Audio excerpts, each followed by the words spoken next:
In this video, we will introduce you to scatter radiation and its causes. Scatter radiation appears on a radiograph as an evenly distributed blanket of exposure, or grayness. Scatter does add to the total exposure of the image.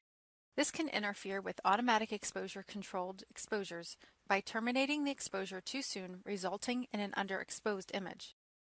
Scatter is extremely detrimental to radiographic images and affects contrast and grayscale. Let's review how scatter radiation is created. Scatter radiation is mostly Compton scatter, which is also known as modified or incoherent scatter.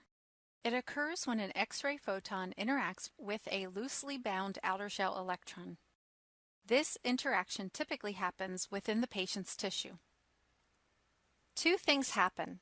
Some of the X-ray photon's energy is transferred to the outer shell electron as it is ejected from its shell. This ejected electron is now called a recoil electron. The energy lost is equal to the binding energy of the recoil electron. The second thing to happen is that their remaining energy is transferred to a new photon through this atomic interaction.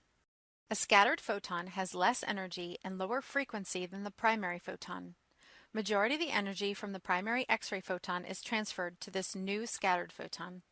The scattered photon can go in any direction. Those scattered X-ray photons that reach the image receptor degrade the radiographic image. There are three causes of scatter radiation that include utilization of higher kVp settings, using a large field size, and larger part thicknesses. We will discuss all three and what you can do as a technologist to minimize scatter radiation. We will first talk about higher kVp settings. You should know that higher energy X-rays will result in higher energy scatter radiation. In other words, that resulting photon will have more energy as it is deflected in another direction. The other thing that happens at higher kVp settings is that more of the forward-directed scattered photons will reach the image receptor since more are moving in that direction. With that being said, one may think that the use of lower energy X-rays would be a better idea, but that isn't true. Higher kVps are necessary for proper penetration. Additionally, increasing the kV setting and reducing the MAS results in decreased patient dose. Because of this, kVp selection should be based on penetration and subject contrast, and scatter reduction should only be a secondary consideration. Next, we will look at how the collimated field size affects scatter radiation. As we increase the field size, more tissue is included. This means that more tissue will be available for Compton interactions.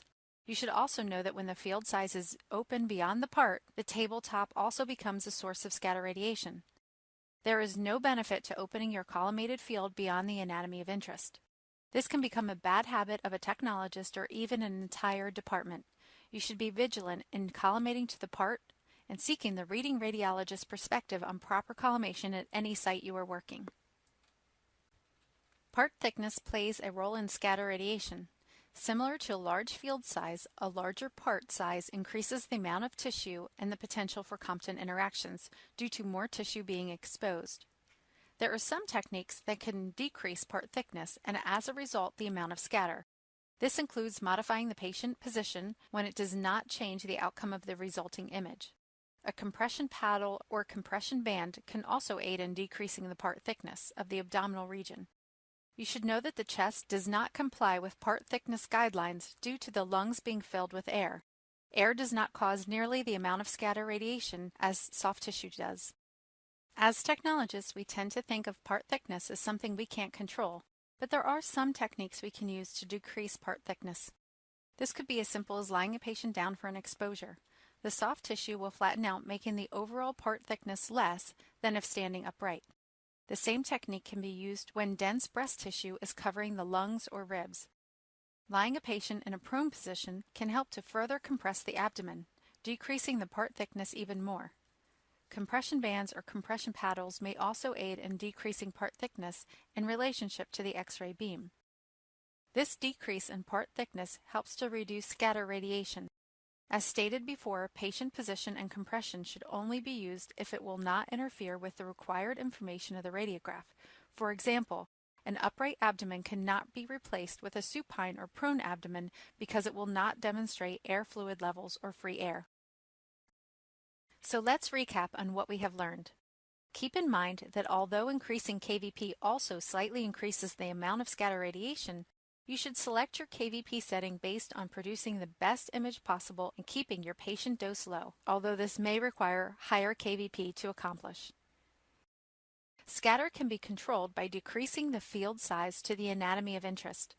By keeping our collimated field size focused to the area of interest, we are decreasing the amount of tissue that will be exposed to radiation, and as a result, we will decrease Compton effect.